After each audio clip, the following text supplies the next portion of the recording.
Les matins de France Culture, Guillaume Erner. Maintien de l'ordre, séparatisme, état d'urgence, les préoccupations sécuritaires du gouvernement. Pour en parler, je suis en compagnie de Bernard Rougier. Bonjour Bernard Rougier, vous êtes professeur des universités à Paris 3 Sorbonne Nouvelle, spécialiste du djihad, membre senior de l'Institut universitaire de France.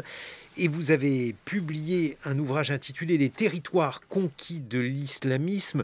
Vous l'avez publié avec une version augmentée. Et c'est la raison pour laquelle on va évoquer avec vous ces territoires conquis. Et peut-être débuter par ce qu'évoquait Camille Magnard, la situation aux Pays-Bas, avec un lien avec la pandémie et un certain nombre de manifestations de violence sur les territoires que vous avez étudiés. Comment ces territoires ont-ils vécu, vivent-ils cette période de pandémie ?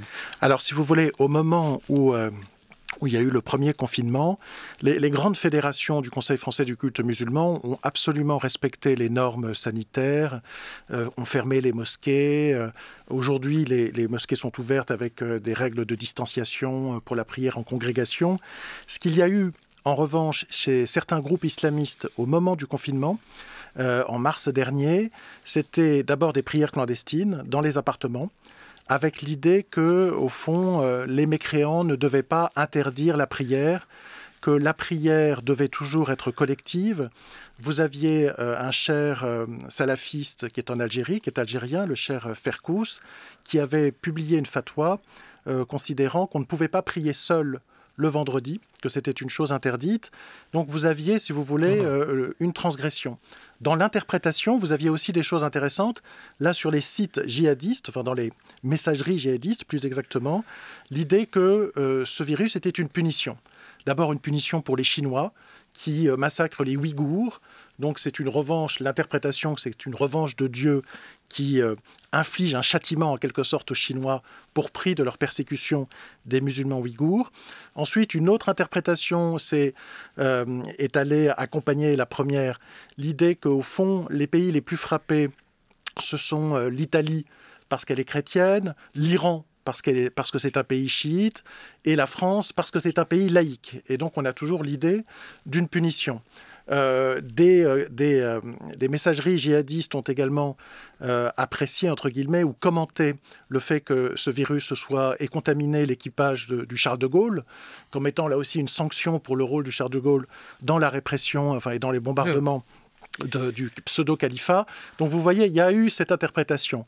Ensuite, dans les groupes, j'allais dire, plus consensuels, entre guillemets, moins radicaux, le discours de la raison s'est peu à peu imposé après ces premières interprétations. Et aujourd'hui, lorsque l'on évoque la crise sociale, puisque la crise sociale est là, et on peut imaginer qu'elle soit conduite à durer, Bernard Rougier, le lien que vous pouvez faire entre ce que vous avez appelé les territoires conquis de l'islamisme et les manières dont la misère, dont les problèmes sociaux pouvaient nourrir. Absolument. Ça, c'est au-delà de la crise sanitaire, c'est plus ancien évidemment. C'est la manière dont des entrepreneurs islamistes parviennent à tisser des liens, des réseaux de socialisation pour prendre en charge, en quelque sorte, une partie de cette jeunesse qui n'est plus intégrée. Au fond, on a perdu les grands instruments d'intégration des années 50-60, le Parti communiste, le syndicat de la CGT, tout ce qui pouvait, encore une fois, constituer un univers et alimenté par la gauche, encore une fois par le Parti communiste, qui a eu historiquement cette fonction d'intégration des populations étrangères et qu'on acculturait en quelque sorte aux valeurs de la lutte, aux solidarités horizontales. Nous savons que, évidemment, tous ces instruments politiques de socialisation ont disparu sur fond de crise du Parti communiste, de désindustrialisation, de crise économique massive. Et c'est sur fond de ce phénomène, de ces grands processus, j'allais dire, macro-politiques et macro-sociologiques, qu'on a vu l'apparition de ces réseaux. Donc ces réseaux, en quelque sorte, sont, eux, souvent très prospères Et leurs animateurs peuvent être tout à fait diplômés, disposer de ressources extérieures et de ressources internes. Ressources extérieures, c'est-à-dire? Ressources extérieures, ça peut être venant d'Arabie Saoudite, du Qatar et d'autres types de pays, ou de Turquie. Ça peut être aussi des ressources internes ou des ressources à la conjonction de l'externe et de l'interne, qui sont les agences de pèlerinage, qui ont été vraiment des sources de revenus pour ces réseaux très considérables.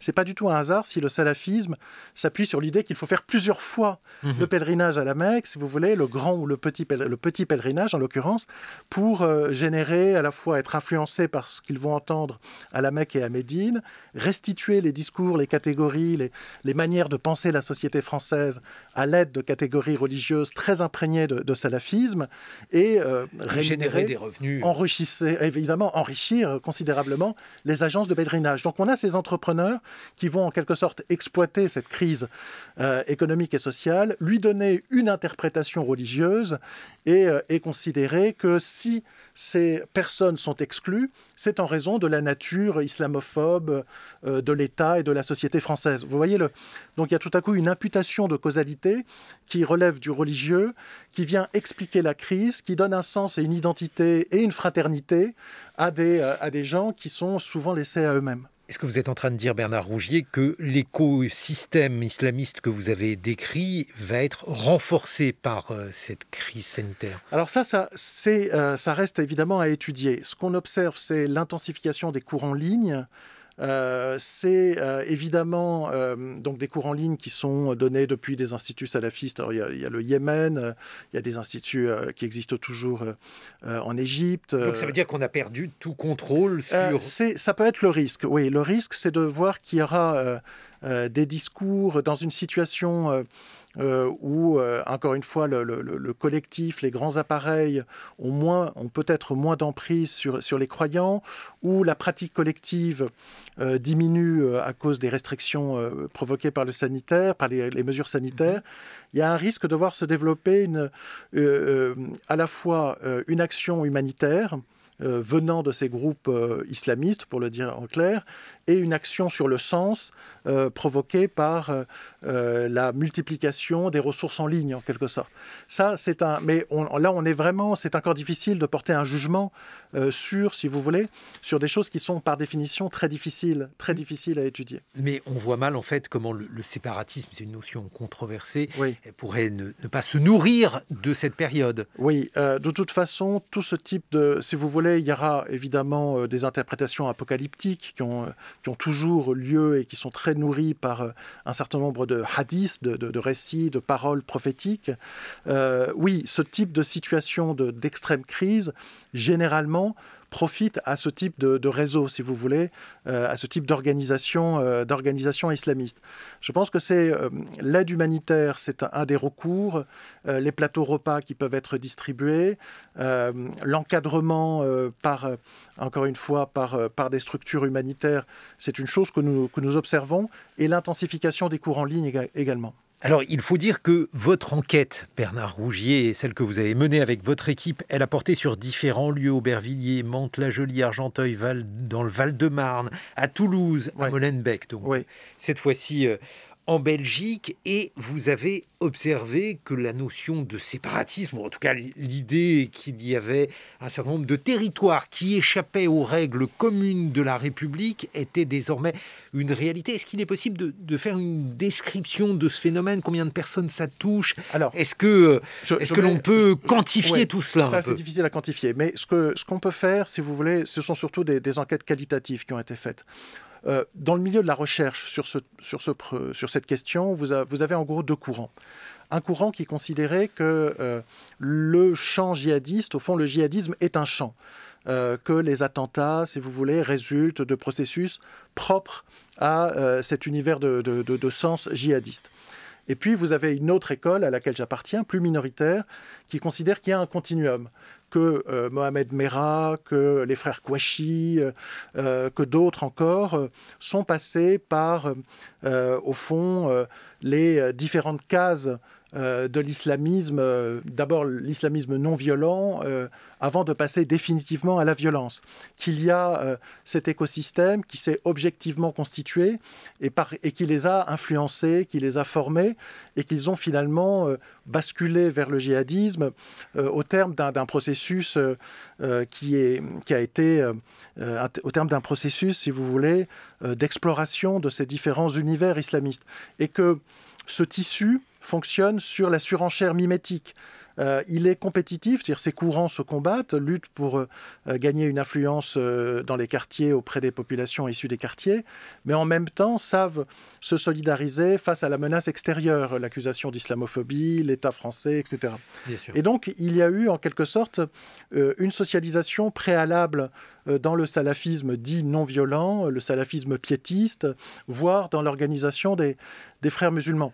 Un jeune djihadiste, alors lui, évidemment, il correspondait très bien à mon hypothèse, m'avait dit « Je me suis converti d'abord sous l'influence du tablir », vous savez, ce mouvement de réislamisation venu du sous-continent indien qui prône l'imitation littérale du prophète.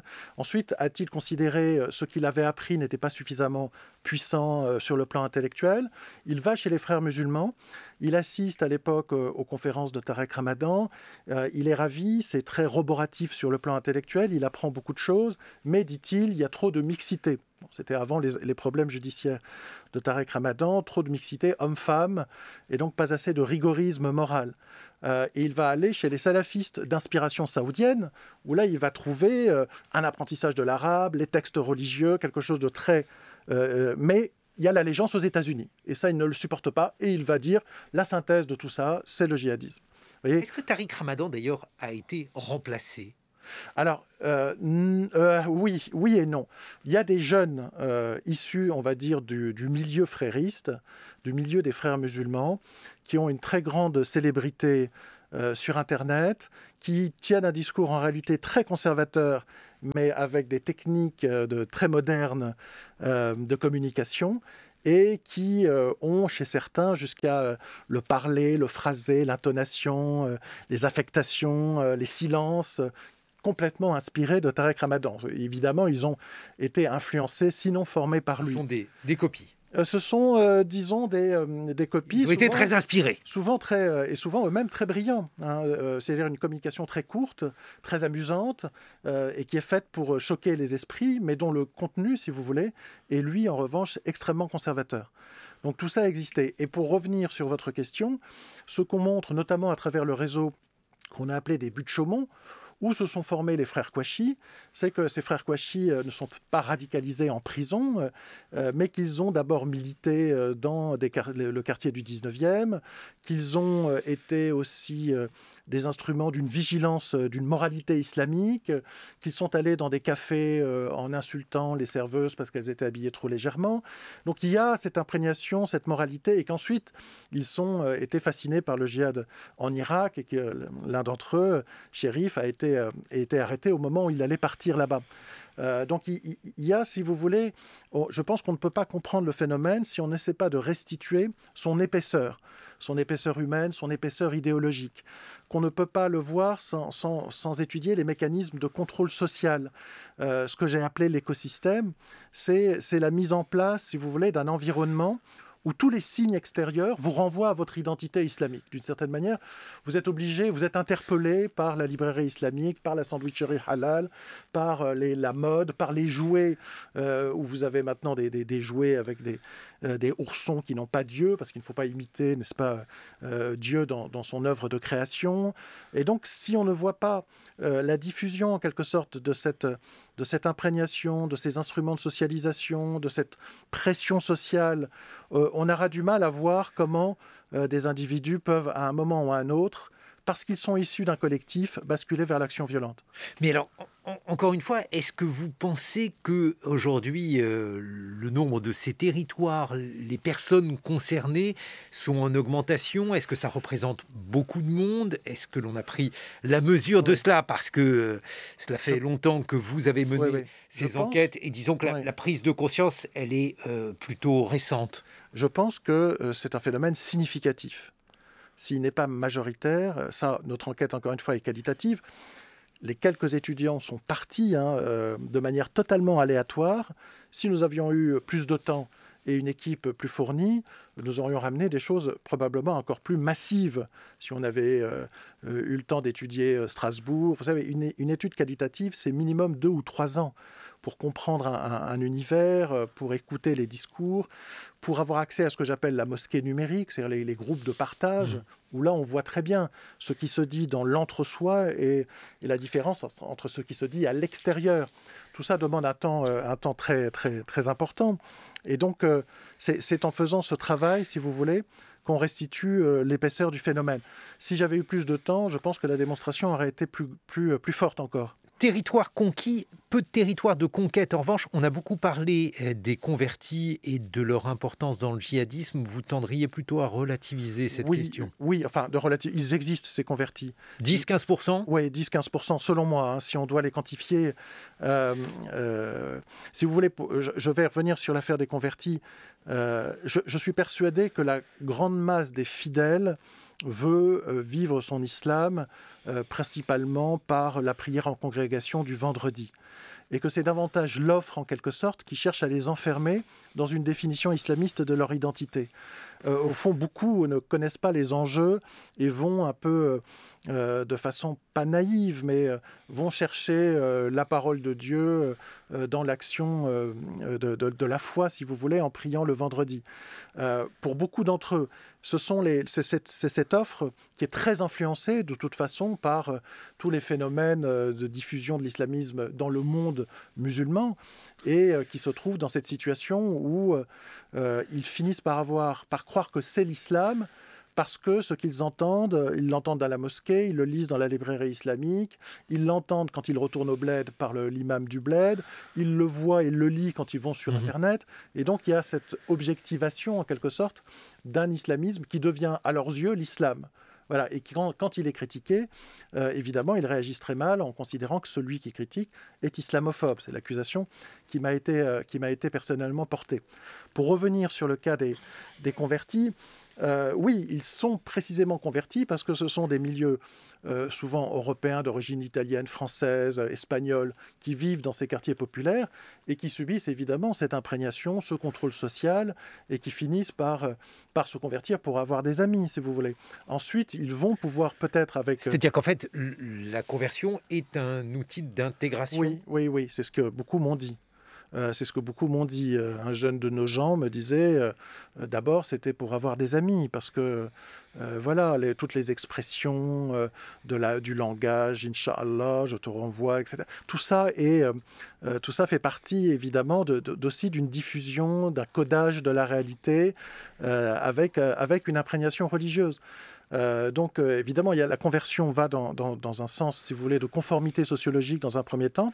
Et chez les plus convaincus, les plus curieux, il y a une poursuite qui va au-delà. Et donc, on va chercher des textes, on va étudier, et là, ça devient un phénomène plus profond. On en reparle dans une vingtaine de minutes. Bernard Rougier, Les territoires conquis de l'islamisme, c'est votre livre aux presses universitaires de France. Et on va voir comment ces territoires s'inscrivent dans les préoccupations du gouvernement en matière de sécurité, dans les nouveaux risques et dans la nouvelle perception des causes de l'insécurité. En France, vous serez rejoint par un sociologue, ancien officier de police, Jean-Michel Schlesser. Il est chercheur associé au CESDIP, Centre de recherche sociologique sur le droit et les institutions pénales. 8h sur France Culture. 7h-9h, les matins de France Culture. Guillaume Erner. Maintien de l'ordre, séparatisme, état d'urgence, les préoccupations du gouvernement en matière de sécurité. Pour en parler, nous sommes en compagnie de Bernard Rougier. Vous êtes professeur des universités à Paris 3, Paris 3 Sorbonne Nouvelle, spécialiste du djihad et membre senior de l'Institut universitaire de France, directeur du Centre des études arabes et orientales, et vous avez notamment publié Les territoires conquis de l'islamisme aux presses universitaires de France. Et nous accueillons Jean-Michel Schlosser. Bonjour Jean-Michel Schlosser, vous êtes sociologue, ancien officier de police, auteur d'une thèse sur la formation des policiers. On va y revenir, mais tout d'abord j'aimerais votre réaction sur cette agression dont a été victime un jeune de 15 ans à Paris, dans le 15e arrondissement, une agression qui a été filmée, une vidéo qui dure 25 secondes à circuler sur les réseaux sociaux, avec bien entendu beaucoup d'émotions et de réactions. Que dire sur cette affaire? Est-ce que cette agression est un cas ou bien est-elle symptomatique effectivement d'un ensauvagement ou d'une situation d'insécurité qui a évolué? Alors c'est certainement pas un cas, malheureusement, ce sont des choses qu'on voit qui arrivent de plus en plus souvent. Je ne ferai pas de commentaire ultra petita au sujet de cette affaire particulière, dans la mesure où bien souvent, à cause de l'actualité, sous le coup de l'émotion, on a tendance des fois à qualifier ces affaires en les colorant, si je puis dire, de quelques conclusions, alors que l'enquête de police ne fait que débuter. On s'aperçoit bien souvent que les choses sont un petit peu différentes une fois que l'enquête a abouti. Donc je ne veux pas aller plus loin, mais sur le cas général de ce type d'agression, de lynchage, c'est malheureusement pas nouveau, ça revient assez souvent. Le grand public n'est pas au courant, mais il y en a toutes les semaines. C'est un fait qui est récurrent, qui est grave, et face auquel, pour l'instant, on n'a pas véritablement de réponse, si ce n'est bien sûr une réponse judiciaire, mais je pense que la réponse judiciaire ne suffit pas. C'est-à-dire ? Certainement un problème d'éducation à la base. Il y a chez ces jeunes-là une chose qui n'est pas intégrée, c'est la frustration. Donc le non n'existe pas, tout est permis. On a parlé de non-respect de l'autorité ou de non-respect des normes. Moi, j'irais même plus loin. Je pense que la norme, c'est quelque chose qui est très flou. Ce sont très souvent des jeunes qui n'ont pas suffisamment, d'une part, d'éducation, d'autre part, d'instruction. Et tous les concepts que l'on connaît, qui sont relatifs à l'autorité, à la norme et même à la loi, sont des choses qui leur sont parfaitement étrangères. Et ils vivent dans un milieu où je dirais que la violence qui s'exerce pour elle-même et par elle-même. Rappelons-nous que le grand linguiste Alain Bentolila disait il y a quelques années déjà que en l'absence de dialogue ou en présence de l'impossibilité d'un dialogue, ce sont les points qui parlent. Et c'est ce dont on s'aperçoit de plus en plus. Mais alors, justement, le problème lorsqu'on est confronté à ce type d'affaires extrêmement choquantes, Jean-Michel Schlosser, c'est qu'on a du mal à savoir si celle-ci est représentative ou pas. On sait que le phénomène de bande, ça n'est pas un phénomène nouveau. Le phénomène de violence chez les jeunes non plus. Bon, chacun a été jeune et a vu d'une manière ou d'une autre cette violence-là déferler. Est-on véritablement certain qu'il y a quelque chose de nouveau qui s'est déroulé? C'est cela, en fait, qu'il faudrait essayer, en tout cas, d'appréhender. Nouveau, je ne pense pas. Ou quelle est la temporalité qu'on met derrière le terme nouveau? Ce type de bande existe depuis maintenant environ plus de 15 ans. Alors il faudrait sans doute faire la différence entre... Plus, il y a des travaux sociologiques classiques sur les blousons noirs. Alors ça... Oui, bon, on peut même remonter aux Apaches, je veux dire. Mais en tout cas, avec l'utilisation de cette forme très particulière de violence, qui va, je dirais, alors... au-delà de la violence même, on a affaire à des assauts, le terme n'est pas mal utilisé, qui peuvent conduire, et qui ont déjà conduit malheureusement à des décès. On voit un déferlement terrible de violence, des coups de pied en pleine tête à toute volée, on saute sur la tête des gens. Enfin, c'est quelque chose qu'on ne pensait voir que dans des films de science-fiction. Or, c'est la réalité. Et ça, c'est, je dirais, relativement récent dans l'utilisation de cette violence exacerbée, surtout par des bandes qui, je dirais, diffèrent des autres formes de rassemblement que l'on connaît par ailleurs, où on n'est plus sur une logique de territoire ou une logique de business. Là, on est carrément à côté, on est, comme je le disais, la violence pour la violence. Bernard Rougier. Oui, le lien, si vous voulez, à mon sens, avec l'islamisme, il est au moins double. Le premier, c'est que les jeunes qui constituent ces bandes sont issus, dans la plupart des cas, de familles totalement recomposées, cabossées, j'allais dire, avec des pères absents, des mères totalement débordées, une socialisation qui se fait dans le quartier. Donc on a le même contexte, si vous voulez. Il se trouve qu'à mon sens, les structures de socialisation religieuse redonnent de la norme à une partie de cette jeunesse. Mais il y a autre chose. Il y a aussi, et notamment dans les milieux djihadistes, la compatibilité, au fond, entre le référentiel religieux et le référentiel délinquant. Là, je parle plus de trafic de drogue, etc. Mohamed Merah, c'est le cas par excellence. Sabri Essid, qui était son jeune mentor, si vous voulez, des gens qui sont partis en Irak dans le cas de Sabri Essid, depuis les quartiers du Mirail à Toulouse, étaient des trafiquants de drogue et fréquentaient la mosquée, avec des chairs disons, d'orientation djihadiste. Et les deux référentiels cohabitaient. L'idée étant que, au fond, vendre de la drogue aux mécréants, c'est permis, c'est autorisé. Et encore récemment, j'entendais quelqu'un qui me disait « l'imam accepte une partie de la recette et donc ne condamne pas le trafic ». D'avoir écouté énormément de prêches dans la banlieue parisienne, je n'ai pas entendu, sauf erreur de ma part, un imam condamner le trafic de drogue. Ah oui. Comme s'il y avait des hiérarchies dont ils devaient aussi tenir compte pour leur propre sécurité. Donc cet univers-là n'est pas... Le phénomène des bandes, etc., a un lien, j'allais dire, avec mon sujet. Mais alors justement, Jean-Marie Schlosser, est-ce qu'on a affaire là aussi à de nouvelles articulations, à quelque chose qui est profondément singulier et propre à notre époque, renforcé peut-être aussi par la crise sanitaire, puisque cela a été dit tout à l'heure lorsqu'il était question des émeutes. Alors c'est aux Pays-Bas, cette fois-ci, on évoque ce matin dans la presse, beaucoup de maires, d'élus locaux évoquent les frustrations, la difficulté donc d'imposer un troisième confinement. Qu'est-ce que vous en pensez ? Je pense que la situation générale est anxiogène. Est-ce que la Covid et puis le confinement est de nature à renforcer certaines frustrations et permettre certaines violences ? J'en suis pas intimement persuadé. Je pense qu'avec ou sans confinement, il y a de toute façon cette violence qui est plus que latente.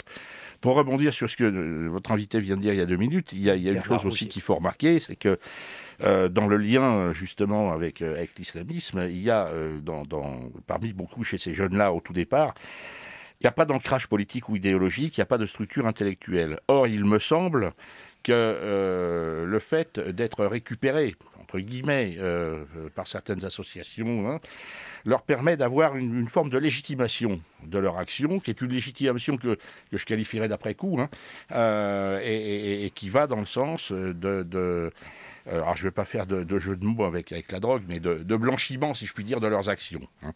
Mais là, pour revenir vraiment à votre question de départ, la Covid a, je pense, assez peu d'influence sur violence ou non-violence ou augmentation de la violence. Bernard Rougier, ça veut dire qu'il y a quand même comment dirais-je, un effet cathartique de ces discours religieux, puisqu'il s'agit, et donc on le voit bien au travers des différentes carrières, puisque en sociologie on parle de carrière, y compris de carrière criminelle, mais lorsqu'on prend des destins comme ceux de Merah par exemple, ou des frères Kouachi, on voit bien en fait comment la délinquance se transforme en terrorisme après un passage vers l'islam le plus radical. Vous savez, dans le djihadisme, de façon générale, il y a une répartition des rôles. Les chers, les plus intelligents, les plus intellectuels sont rarement ceux qui vont passer à l'action violente. Ils vont fournir les outils, la légitimation religieuse, la promesse, etc., la promesse divine, la promesse de salut. Et ceux qui font le sale boulot, entre guillemets, la besogne d'assassinat, le meurtre, sont souvent ont l'habitus criminel. Ils sont issus de ce monde-là. Et donc, il y a ce phénomène d'hybridation dont Merah ou les frères Kouachi sont vraiment les emblèmes. Ou encore plus, Amédi Koulibaly, lui, c'est vraiment le délinquant reconverti, entre guillemets, à l'islamisme djihadiste à Fleury et qui va passer à l'acte lors de l'assaut sur l'hypercachère. Donc on a ces hybridations avec ce type de personnel, entre guillemets, ce type de carrière qui est recyclé par l'univers djihadiste, par des gens plus intelligents, plus élaborés, qui leur font faire et qui les préparent à ce type d'action. Donc ça ne veut pas dire qu'il faut expliquer le djihadisme seulement par la sociologie et le profil de ces acteurs. Pourquoi ? Parce que vous aussi, vous avez quelque chose contre la sociologie ? Non, pas du tout, puisque j'en suis issu. Pas du tout, mais ce qu'il ne faut pas faire, c'est expliquer un phénomène plus complexe, si vous voulez, à partir de la seule carrière d'un Mera ou des frères Kouachi. Voilà. Non, je plaisantais sur la sociologie, Jean-Marie Schlosser. Alors vous avez la double casquette qui est assez rare d'être sociologue et ancien officier de police. Bien souvent, la sociologie est considérée comme étant une discipline pardonnante qui excuse le criminel ou le délinquant en accusant la société. Et puis en France, on a vraiment un débat extrêmement clivé sur la police, les uns considérant que le problème, ce sont les violences policières, et les autres considérant que le problème, c'est l'insécurité et la manière dont la police est impuissante pour lutter contre. Où êtes-vous dans ce clivage, Jean-Michel Schlosser ? Je suis à la fois partout et nulle part. J'ai un regard évidemment très différencié de l'époque où j'étais encore en activité. J'ai pris beaucoup de recul et j'espère un petit peu de hauteur. Il y a des responsabilités qui sont partagées, c'est évident, notamment dans le rapport police-population, avec des efforts à faire de part et d'autre, on pourrait peut-être y revenir. C'est en tout cas ce que semble dire le ministre de l'Intérieur aujourd'hui. Il dit 10 000 stages pour rapprocher les jeunes de la police. C'est donc le fait qu'il prend acte qu'il y a un éloignement entre les jeunes et la police. Oui, et peut-être même pas exclusivement que les jeunes au demeurant. Je pense qu'il y a une méconnaissance assez générale et assez globale des métiers de la police. Que font exactement les policiers ? Bon, si on sort évidemment du schéma traditionnel du policier qui vous met une contravention, et ça fait plaisir à personne, à moi le premier au demeurant, et puis du CRS qui intervient dans les manifestations, la police, ce n'est pas que ça.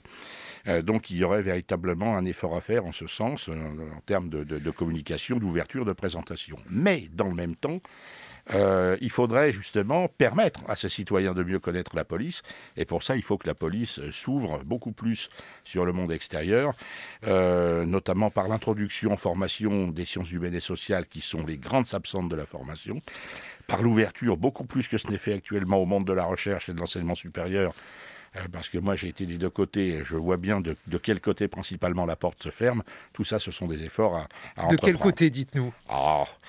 La police n'est pas une institution qui est très très très ouverte. Il faut bien le reconnaître. Elle a une forme de nombrilisme. C'est une institution qui est très fermée. Elle a ses raisons, on pourrait en parler. Mais aujourd'hui, je crois qu'il est temps d'ouvrir un petit peu ses portes, de se faire mieux connaître et de mieux partager son quotidien. Bernard Rougier. Oui, moi je vais aussi dans ce sens. C'est-à-dire, je crois de manière générale qu'il faut une meilleure collaboration, coopération entre le monde de la recherche universitaire et le monde des institutions, de la fonction publique, la police et d'autres institutions. Et que on est dans un pays où c'est très cloisonné. Là, et vous avez souligné la responsabilité de la police. Moi, je vais souligner à mon tour la responsabilité de la recherche.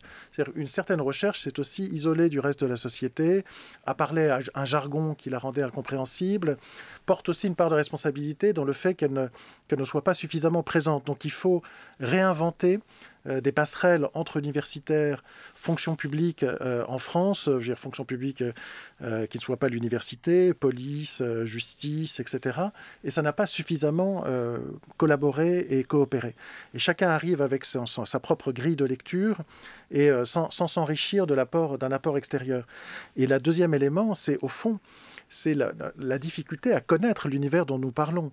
L'univers des bandes, l'univers des quartiers, l'univers de l'islamisme au quotidien, les modes de contrôle, la manière dont s'instille progressivement une certaine vision du monde dans un univers déterminé. Au fond, comme si les institutions avaient perdu la connaissance d'une partie de la société française. Et ça, c'est extrêmement grave qu'on n'ait pas les outils ni la compréhension des phénomènes qui arrivent de façon brutale et contre lesquels on se trouve impuissant dans la compréhension. Alors, on peut imaginer qu'il y a un rôle de la formation là-dedans, Jean-Michel Schlosser. La formation des policiers, on dit en ce moment que cette formation en France est particulièrement courte, particulièrement légère. Vous avez travaillé dessus, qu'en est-il selon vous ? Alors, sur la réduction de la formation initiale des gardes de la paix, qui a été ramenée de 11 mois à 8 mois, pour des impératifs opérationnels de terrain, mesure qui devait être pérennisée, mais on sait ce qu'en a dit le ministre lui-même, c'est qualifié d'erreur fondamentale, je crois.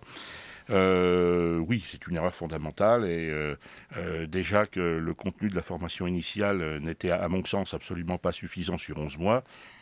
Qu'en est-il de 8 mois, hormis les fondamentaux, véritablement le socle indispensable et technique, mais on voit qu'aujourd'hui, dans la société actuelle, ça ne suffit pas. Donc il y aurait la nécessité, bien évidemment, de revenir à 11 mois, voire peut-être plus, beaucoup de pays européens vont plus loin. Et en règle générale, sur la formation initiale, que ce soit celle des gardiens, des officiers ou des commissaires, elle est globalement bien faite, sauf, encore une fois, j'insiste bien, qu'il y manque tout le versant des sciences humaines et sociales, parce que, étant principalement formés à la matière juridique, on finit par avoir des policiers qui sont un petit peu binaires, si je puis dire. C'est-à-dire, il y a le bien et le mal. Sauf qu'aujourd'hui, dans la société, c'est un petit peu plus complexe que ça, et il y a des tas de situations où il est difficile d'appliquer cette grille juridique et où il serait bon d'avoir recours à un petit peu autre chose. Et le racisme dans la police ? Alors le racisme dans la police, il n'y a pas, encore une fois, il n'y a pas de racisme institutionnel dans la police. Mais dans la police, comme dans toutes les autres corporations, il y a des racistes, évidemment. Et c'est une chose qu'il faut absolument combattre. Des affaires qui ont défrayé la chronique récente, malheureusement, si elles peuvent servir à augmenter encore la chasse à ces déviances, qui sont au-delà de déviances d'ailleurs, qui sont des délits. Bon. On ne peut pas garder des policiers qui sont racistes, mais encore une fois, il n'y a pas de racisme endémique, généralisé et institutionnalisé. Mais même si ça reste local, c'est toujours trop, bien évidemment. Bernard Rougier, dans son interview aujourd'hui dans Le Parisien, Gérald Darmanin, le ministre de l'Intérieur, explique que la menace islamiste est toujours, je le cite, extrêmement forte, qu'il y a beaucoup de minorités agissantes issues de groupuscules indépendamment donc des islamistes qui prépareraient aussi des attentats. Bref, par rapport à vos premiers travaux sur ces territoires conquis de l'islamisme, est-ce que la mesure a été prise, la mesure de ce danger? Est-ce que les mesures apportées vous paraissent satisfaisantes? Je pense que la mesure intellectuelle du danger, elle est là. Il n'y a pas de discussion là-dessus. Depuis les attentats? Oui, depuis les attentats de Charlie Hebdo au moins et du 13 novembre. Ce qui veut dire que Mera n'avait pas fonctionné? Pas assez, non, sans doute pas assez. Mais pour répondre à votre question, la chose la plus préoccupante, c'est de voir l'évolution de cette menace. C'est-à-dire qu'avec l'affaire Samuel Paty, la décapitation de Samuel Paty, on a eu un acte terroriste qui ne vient pas d'une organisation type Al-Qaïda ou organisation État islamique, qui ne vient pas de l'extérieur, qui est une sorte d'actes terroristes provoqués par des entrepreneurs de colère, une indignation qui circule dans les réseaux sociaux, alimentée par le récit du père de famille. Donc vous voyez, on voit un climat où la France fait figure d'accusé de la part de réseaux, soit proches de la Turquie, ça c'est sur le plan régional, islamistes de façon générale, indigénistes, ça c'est une autre source intellectuelle, où finalement l'État devient coupable de tous les maux, et ceux qui le servent, en quelque sorte, sont des cibles désignées.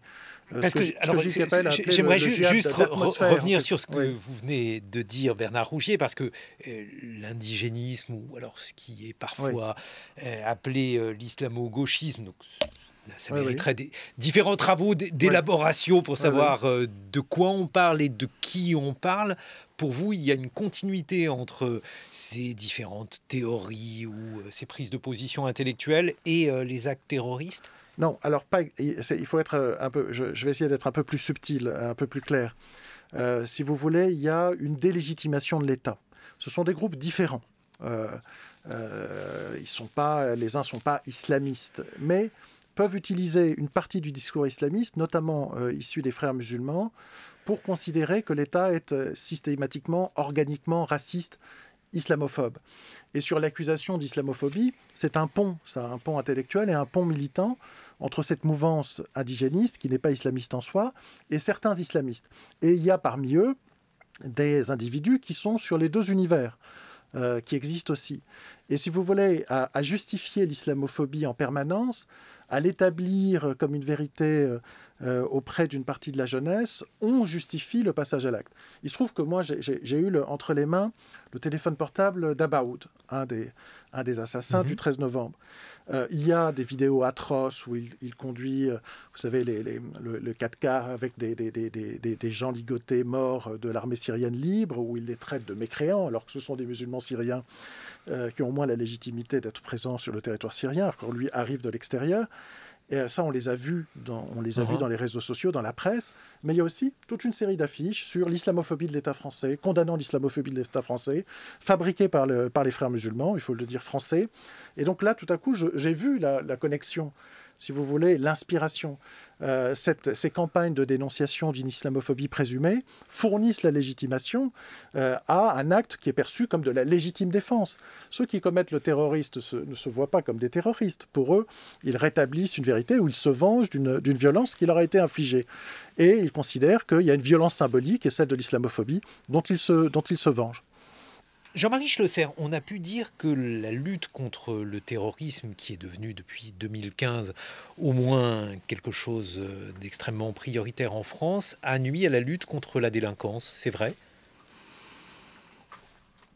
Disons que ça a mobilisé un nombre très important de policiers, comme la Covid d'ailleurs à son niveau également mobilisé un très grand nombre de policiers. Et pendant que ces policiers étaient plutôt sur le terrorisme, c'est vrai qu'en termes de sécurité publique habituelle, si je puis dire, entre guillemets, les forces pouvaient peut-être manquer. D'où d'ailleurs la première raison au départ du raccourcissement de la formation initiale des gardiens, de façon à ce qu'il y ait plus de monde rapidement sur le terrain. Et puis ça fait suite, bien sûr, au déficit de personnel que la police a connu depuis l'époque Sarkozy, avec beaucoup d'autres changements. La LOLF n'y est pas pour rien non plus. Ce qui fait qu'à un moment donné... la LOLF, il faut nous dire... La loi organique sur la loi de finances qui a changé complètement la comptabilité publique et qui a inscrit quelque part un renouveau de la politique du chiffre, parce que quand on dit que la politique du chiffre date de Sarkozy, historiquement, c'est pas tout à fait vrai. Et, en tout cas, dans la police, ça existait bien avant Sarkozy, même s'il l'a relancé.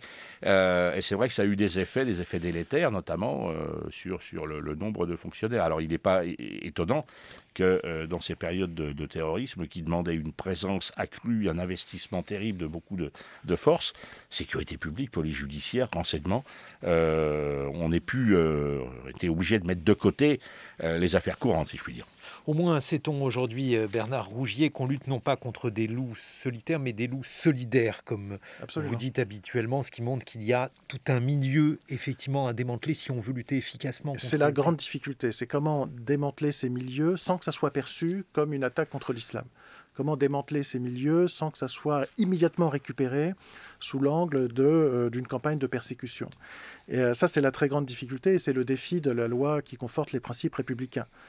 C'est à la fois fournir au préfet, à l'autorité publique, les moyens de desserrer cette étreinte islamiste sans que l'État soit perçu comme une puissance oppressive. D'où le risque de la surenchère autour de cette loi qui aurait l'effet pervers exactement contraire de solidariser les musulmans contre la loi et contre l'État. Ce qu'il faut évidemment à tout prix éviter. À mon sens, ça va dans le bon sens si ça doit restituer du pluralisme et desserrer l'étreinte. Voilà. Jean-Michel Schlosser, un mot de conclusion sur le Beauvau de la sécurité, sur ce que l'on peut attendre avec ces annonces que Gérald Darmanin devrait faire. Je me ferai le porte-parole de nombreux policiers de terrain que j'ai contactés récemment et qui m'ont dit que s'il y a beaucoup de choses qui en sortent, ce sera très bien et on prendra, mais quant à dire ce qu'on en attend, en réalité, pas grand-chose. Et d'abord parce qu'on a eu à peine le temps de refermer le livre blanc, qu'on ouvre le Beauvau de la sécurité, pour des raisons, il serait trop long de les énumérer ici, mais il semble avoir eu un petit couac quand même au niveau de l'État à ce sujet-là. Pour reparler de choses qui ont été évoquées dans le livre blanc. Le fait qu'apparemment le ministre de l'Intérieur n'ait pas été tenu au courant de l'organisation, tout simplement, de ce Beauvau. Il était un peu pris de court. Donc, que peut-on attendre? On espère en attendre beaucoup de choses. La réponse à beaucoup de problématiques policières, mais qui ne relèvent pas des moyens qui relèvent plutôt de ce qu'il faut véritablement changer, c'est-à-dire la philosophie de l'action, la philosophie même de l'action de la police, et puis répondre aussi à des questionnements plus particuliers relevant de la procédure pénale, mais ça c'est difficile parce que évidemment on se heurte là au droit de la défense d'une part et à la législation européenne d'autre part, mais les policiers sont très en demande de ça. Le rapport police-citoyen bien sûr. Jean-Marie Schlosser, vous êtes sociologue et vous êtes chercheur associé au CESDIP, le Centre de recherche sociologique sur le droit et les institutions pénales. Bernard Rougier, vous avez notamment publié « Les territoires conquis de l'islamisme » aux presses universitaires de France. Je vous propose d'accueillir mes camarades qui viennent prolonger cette émission, Hervé Gardette et Géraldine Mosna-Savoie. Bonjour à tous les deux.